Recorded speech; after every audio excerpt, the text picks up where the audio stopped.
Welcome to the Awakening Podcast. You can find all our episodes on awakeningpodcast.org. Another episode of Sane in an Insane World.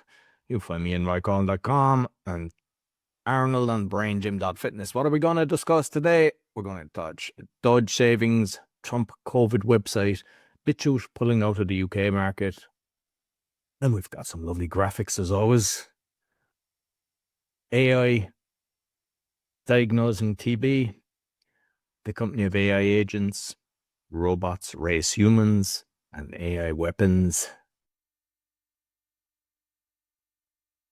Good news caravan, cherry up as always. Citrus linked to lower risk of depression. Ginger, I don't think he's talking about. Irish redheadeds and plastic free.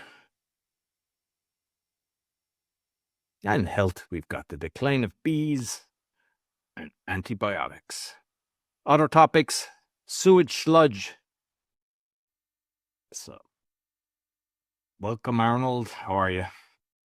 I'm great, full of inspiration. I get a lot of ideas today, so I'm buzzing with energy. Thank you very much. No problem. And just before we start, I just say that we spent hours putting this together, and we don't tell each other beforehand. We just share the graphics so that we have it in the order that it is. I've got a donation button, which will help with the cost. You'll see it in the show notes. If you want to buy me a beer or a coffee, you can. You can't get Arnold a beer or a coffee because he doesn't drink beer and he doesn't take coffee, but I'm sure he'll take an orange juice or something like that. So if you want to, I'll make sure I share it with him. So let's get the ball rolling in the news. DOGE Savings. Yeah, we've been discussing this a few weeks ago, and we saw some slides. What the plans are? It's the program in the US where Trump and Musk say we're going to save an awful lot of money on the government and we make it more efficient.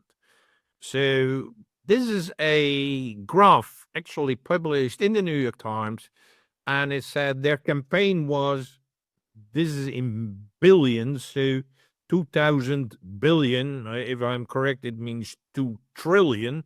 This is what we're going to save by having AI replace people, because that's basically what it thought. By January, they changed a little bit the goal. They say, no, it's not 2 trillion. We're going to say 1 trillion. By the time it was April 10th, and that is just very, very recently, 150 billion. So, and then the last one is like, okay, the rest of these things were goals. It's like, this is what we want to achieve. The last one is like, okay, what have we realized? We have realized so far 63 billion. That's the bottom part of the graph, which has some receipts, but a lot of errors in it. And there's 92 billion without any details. So why are we sharing this? It's like big plans, huge plans. We're going to realize these things. But if you look how it's working, what the results are, I would say it's rather poor. I think it's down to what we discussed as well, because, they came in and they're like, your job is gone, your job is gone, your job is gone. And you can't do that. So I think that's coming back to bite them as well. That, can you call them useless eaters or whatever? Some jobs, they're not really needed. But at the same time, these people have families, they've got mortgages and everything. And you can't just say, good luck, you're no longer working with us. And some of these people might have been with them for 20 plus years. So maybe a lot of it has come down to that as well. Yeah, absolutely. So this is one. Bitchute. And why this is very relevant to me is with the Awakening podcast, I got kicked off YouTube. They didn't like what I was talking about. Turns out everything was true, but that's beside the point. They never come back and say, hey, Roy, we're sorry.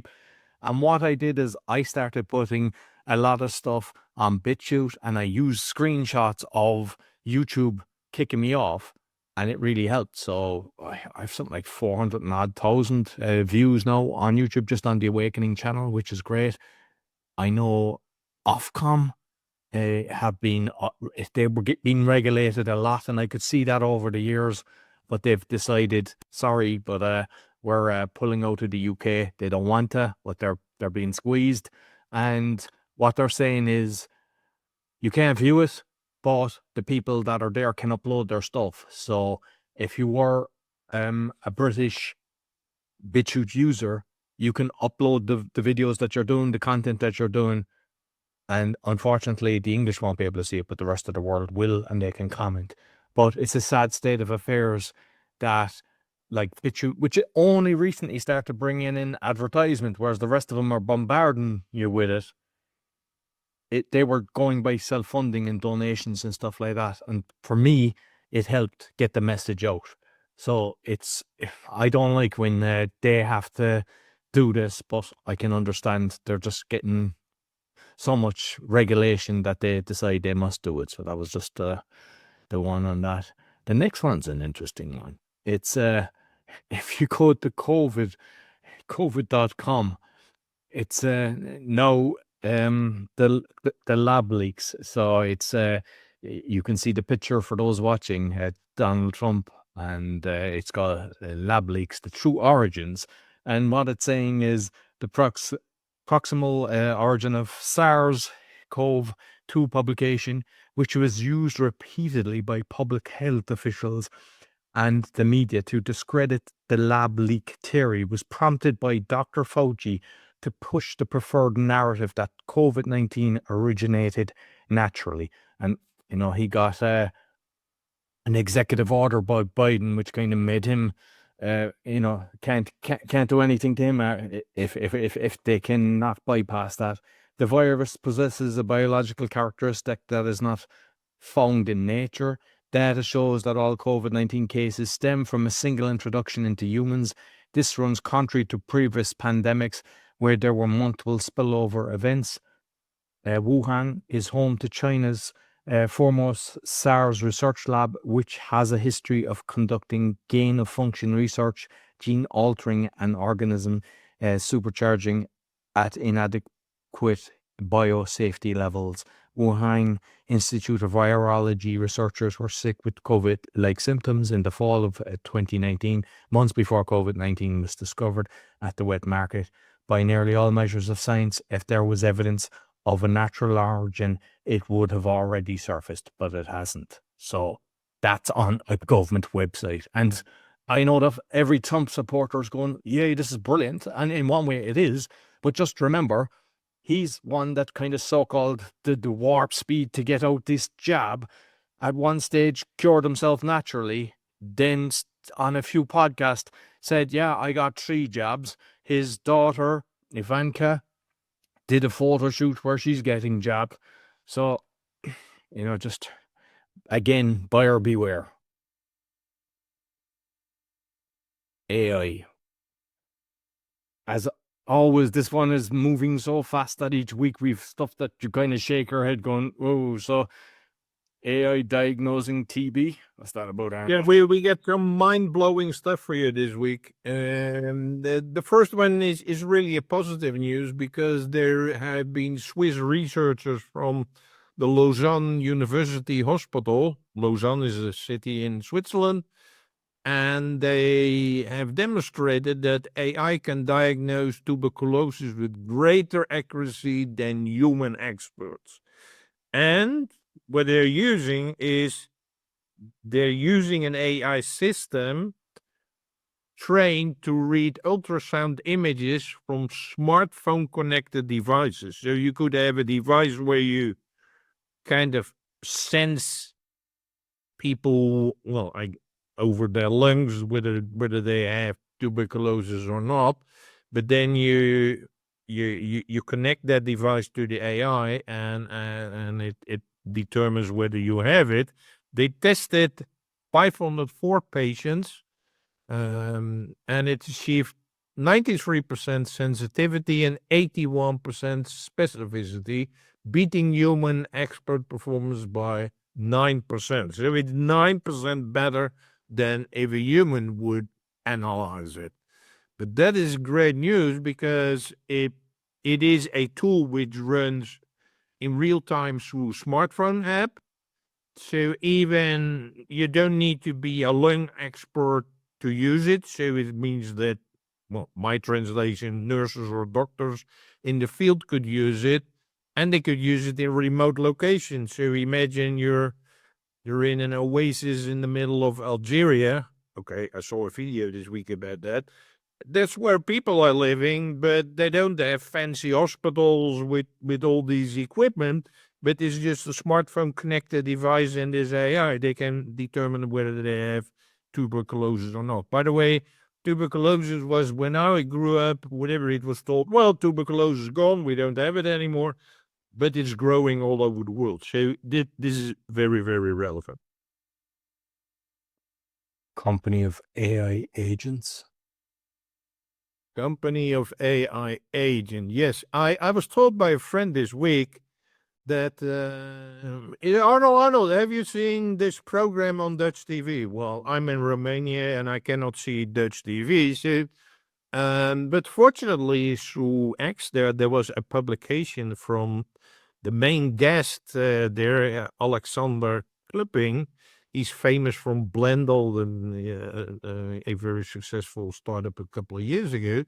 But he told, so this was in I think a live on Dutch TV, where he said, yes, I found a company which is totally run by AI agents.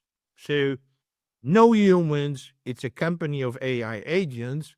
And he called it Advertising Bureau Ava. And he said all these agents have their own roles, their own personalities, and their own expertise. Yeah, from an account manager to a copywriter. These agents, they communicate with each other to perform real tasks. So what he did, he gave them a task, which was create a marketing campaign for a new book, which is being published by Carrie Slay, which is a famous Dutch author.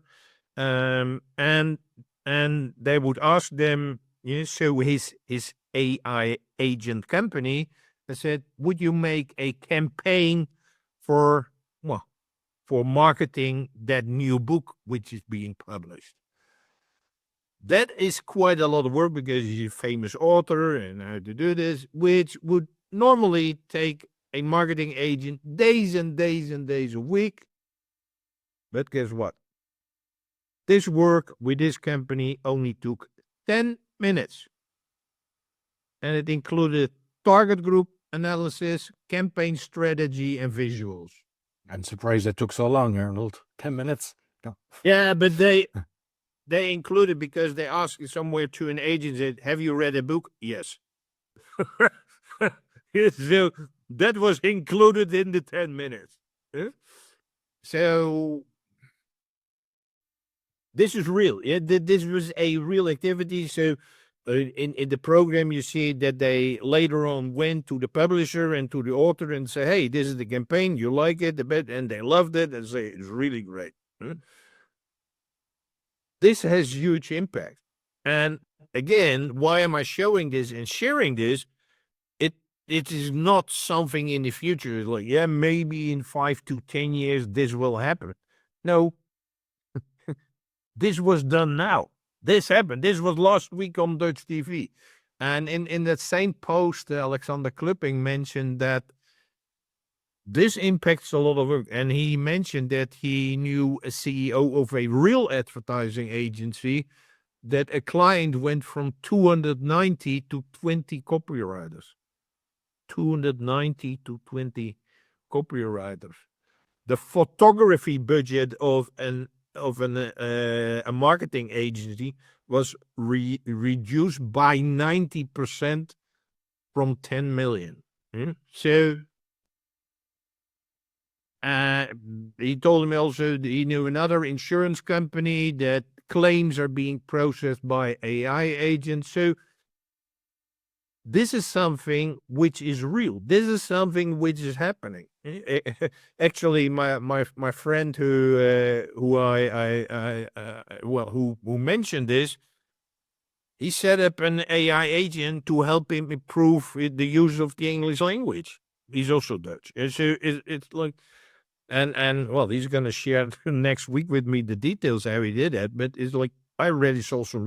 It's really incredible. So this stuff with AI agents is not of the future. This stuff is here.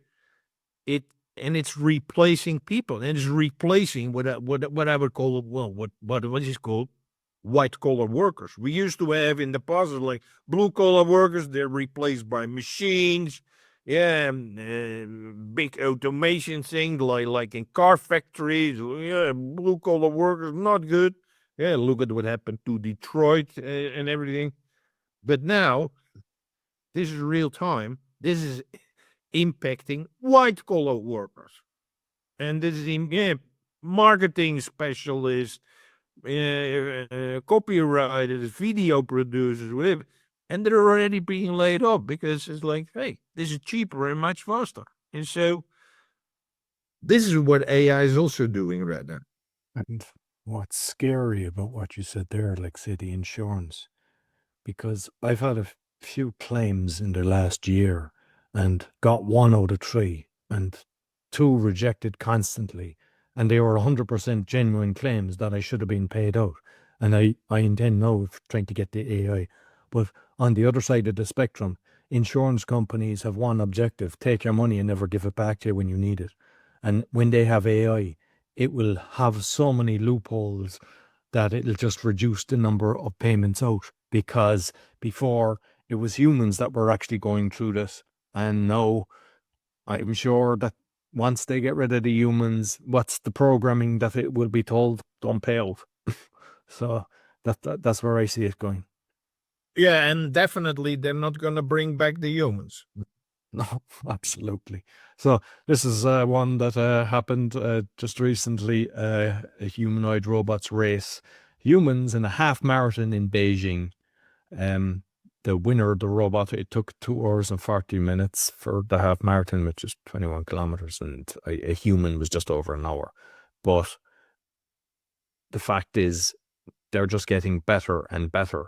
And the thing is, like, I'm going to touch it now in the next one, like the rise of robots and stuff like that. And it's kind of in line with it, because if you can have a robot that can do like 2 hours and 40 minutes, eventually, how many hours can they do? And without charging, or with, very low wattage, that they're able to run for days. And I mean, they're bringing them into the military. So I just increased the size of this one now. And it's like the rise of AI-powered drones, humanoid robots, and autonomous weapon systems in global military development. The US and China and other nations are racing to dominate AI warfare through swarm factories and super intelligent agents. And it's actually very scary, because, I mean, most people would be familiar with the Terminator, and this is a reality, and it's going so fast. And now you see all the trade wars and everything, and like China is able to manufacture things at prices you can't even buy the materials at that, let alone manufacture it and ship it. And they're going to be creating all this. So if it does go to a war, it's not humans no more, but at what level do they do it? And that's why I mentioned it last week about Taiwan. I think that's why Taiwan is so important with their chip manufacturers. But this scares the bejesus out of me, because like apparently North Korea are working on stuff as well. Are they as bad as they say? I don't know. It's impossible to know with the information, because they usually tell you something just to make you have a belief system. But the reality is, you've got a few idiots in the world that are controlling everything. And if they're putting all their money, which they tend to do, not into the betterment of mankind, but in the destruction of it, does it get to the stage that it just starts thinking for itself and starts destroying humans? And because they're such idiots, they probably haven't thought of a way of stopping it. So it's getting close to Terminator stage. Yeah, I would like to add to that is that already swarms of drones are which are very destructive, and these drones are being controlled by AI. So there's no, but then you might say, okay, it's nice that some robots start having a fight. No, they're killing civilians. They're killing you and me. Yeah, it just like it doesn't cost the soldiers over there, but the opposite party does the same. So in the end, it's like, I think it will be 1,000 times more destructive. Yeah, but it's like, okay, we're not killing our own folks, we're killing their folks. But that's what the other party says as well. So in the end, there are no savings or there are no winners. There are only losers. Yeah, exactly. So I know we're after depressing them again. Arnold, let's cheer them up. Yeah, well, a very simple thing. I was really, I didn't know this, and I was really happy to read it because it is that eating citrus, yeah, so oranges, lemons, limes, yeah, is linked to a lower risk of depression. There's been a study that a higher citrus intake was associated with a 22% reduced risk of depression. That is huge. Yeah.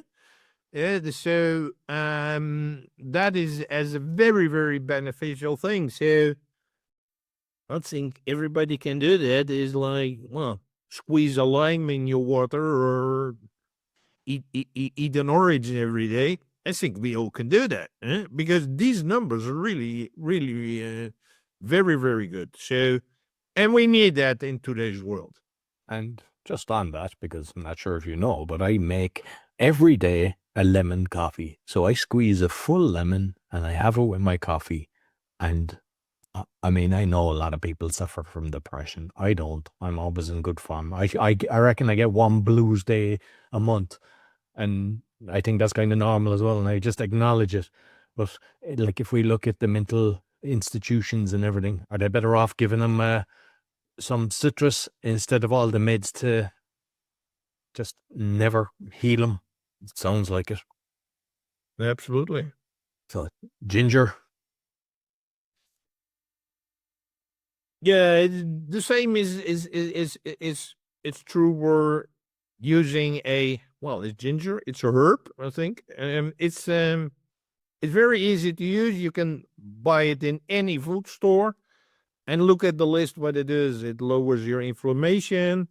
I'm not going to read everything. It's going to protect against heavy metals, which is very essential because that's what they're spraying. That's everywhere in the air. It protects against DNA damage and cancer. For those interested, boosts your testosterone, and it protects your gut. So by putting a little bit of ginger in your tea, in your drink, or in the food you eat, it's cheap. You can find it everywhere, and look at what the benefits are. So just like with the citrus, all of these things are available to most people. They're not expensive, and look at very, very good things. So that shows that more simple living, using more clean, not processed vegetables and herbs, whatever. Like, they have really, really, really super impact on your health. And I mean, I've seen some videos as well where, you get a bit of the ginger and you can plant it and you can grow the ginger. So obviously try to get it organic as much as possible, but you can always grow your own anyway. So worth doing. So next one is just the recycling, because we hear about a lot of that, and I think we mentioned it as well, that a lot of times it just goes to they make us wash it and segregate it, and it just gets burnt or chucked into the landfill. So I think most people are kind of aware of that. So there's alternatives. There's a company, Lush. It's cosmetics, but they do it without the packaging, and they're pushing that. They call it naked packaging, just offering shampoos, bath bombs, and different things like that. But it's just a good way to people, instead of thinking everything should be covered in boxes and plastic and stuff like that. So that's good. There's seaweed-based packaging. A company, Notpla, Notpla, London-based, creates plastic-free packaging made from seaweed and plants. The company's innovative products are fully biodegradable and combustible, offering sustainable alternatives to single-use plastic. To date, 15 million single-use takeaway containers in Europe have been replaced with their natural solutions. So that's good. And there's a load of them, but I just kind of picked on the bigger ones. Finally, like a mushroom-based one, company Ecovative, mushroom-based alternative to polystyrene. Cuts down on plastic waste and is both biodegradable and durable. And companies like Dell have adopted this packaging to protect electronic products while reducing the waste. So I know we've talked about the bottles and the corks, and that's kind of like, oh, because it's the recycling. I've heard of the reason it's doing it is because the corks float and they're getting caught out when they're chucking all this stuff into the sea. Hard to know, but either way, I don't think anybody enjoys seeing all the plastic, so seeing biodegradable. But on the alternative side as well, there was one company that I was looking at working with, and I was going around Poland, and they were doing biodegradable plastic bag and a lot of different things, and it started degrading on the shelves. So you need to have a happy medium as well when it's holding products. But so that's one of the things that can go wrong. Health. So the decline of bees, and you have a beautiful picture here, Arnold. I'm impressed with this one. Yeah, it's the other way around, but maybe it shows how important bees are to basically to the food we eat, because there is no food without bees. Yeah, so you really, really need bees. But these bees, we mentioned a few shows ago that they're impacted by all the pollution in the air. But now it appears that when bees are exposed to a mobile phone, so what they did is that they put a mobile phone near the hive of the bees. The hive, the bees didn't come back to the hive. Yeah?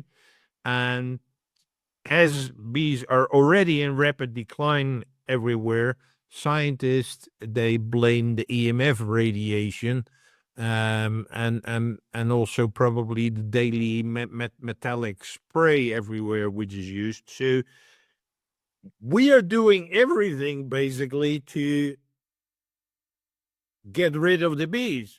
But again, it's like we need the bees to grow our food and flowers and everything else. It's not only for the honey, whatever, but like almond trees won't grow without bees. You see, it's like I think we're ruining ourselves by ruining the bees. So this is really, really important to start to understand how these, well, technologies are negatively impacting the bees, but the bees impact our food. So that is something I would like you to take away. And a good friend of mine was telling me that in Poland, because a lot of people think, oh, Poland is brilliant in the EU and everything, but they're attacking the bee farmers. And, they're trying to get it in from China, which is a fraction of the cost and not always honey. And they're using all regulations to shut down the bee farmers. And it's the same with everything, the chickens in the UK and everywhere. They're shutting down the food sources that we know are good for us. So you need to stand up and stop allowing this and don't comply. And if they're coming in with their regulations, just learn sovereignty. Trust me, the one thing you need to know is just your signature. When they're writing to you, they're writing to you as a Mr. So it would be Mr. Arnold or all capitals and everything, and it's not you. And you can play that game. I've already showed it on a few of the shows, but don't let them destroy your business, no matter what it is. So the next one is about antibiotics. I don't have a picture for it, so I like your picture there. I think it's relevant because when I was younger, you'd always get loads of antibiotics. You go into the doctor, he barely get your name out, and he's just prescribing. And then I was sick constantly all the time, and eventually, being in Poland and everything, I kind of learned how to heal myself. So even when I get a sore throat, I get cider vinegar, raw organic cider vinegar in water, and gargle it, and that gets rid of the sore throat. But if I do get kind of a bit sick and everything, turmeric and honey. So that's why I would like to leave the bees up there and take a spoon of that. That really helps. And coconut oil and oregano oil, like natural coconut, and a few drops of oregano. But that's strong. I made the mistake of putting too much oregano one time and my mouth was kind of numb. But there's ways of actually healing yourself naturally. And that's where we can be using the AI as well for checking these things. Instead of going to the pharmacy, which we both see people queuing out the door, everyone's on their cabinet is full of medication. I don't take anything. And when I look at all the different people, they're all sick and depressed and everything. So look at everything and just try to find an alternative. I've mentioned it a few times in the show, different things, and that's what I plan on keep doing. But you have to take control yourself and go away and do the research. And if you ask the right questions, you will find the answers.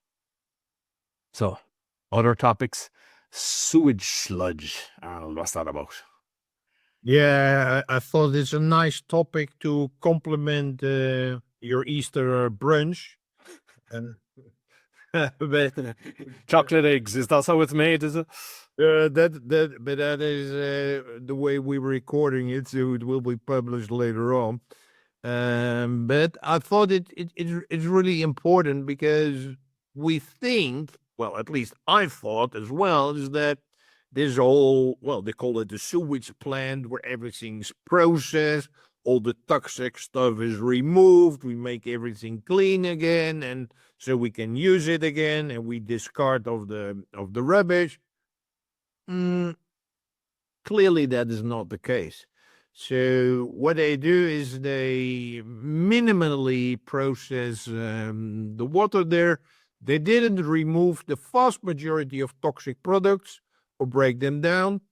And the sludge which remains, which has got everything in it, from drugs to, well, you don't want to know what people flush down the toilet. But even I heard Prozac and even antibiotics. That's Yeah, but even like they can already determine based on what's put there where people are using cocaine and heroin and everything else, because that is what is in there as well. Yeah, so, but you expect that that's why it's called a treatment plant. That is all that stuff is being removed, but the vast majority is not being removed, and they didn't call it sludge, which of course is not a nice name, but let's call it biosolids. We call it biosolids, and we make it into a fertilizer. So they dried the sludge, they put it in a bag, and now you're buying something which you think will nicely fertilize your vegetables in your garden or your flower garden or whatever. But you're actually buying a mix of human waste, chemicals, microplastics, PFAS, which are chemicals which basically or stay there forever, flame retardants, etc. And that's the way you fertilize your garden. So you smell it in. If you even grow your own vegetables, that is all the toxic stuff which you get into your system. Yeah, they even call it organic. But the Sierra Club has tested that 9 bags of commercial fertilizer, which you think, well, it's good for my garden, all had PFAS, and 8 had toxic levels. 8 out of the 9. So you have to be aware when you buy fertilizer, or you're saying that everything which is from your sewage treatment plant is clean. It's not. Yeah, no, that's frightening. So, yeah, well, that's all for this week. You'll find Arnold on braingym.fitness. You'll find me on mycall.com or scan the QR code. I mentioned at the start about donations. It'll help because we're trying to just offset our costs, because there's hours goes into this. And until next week, take care.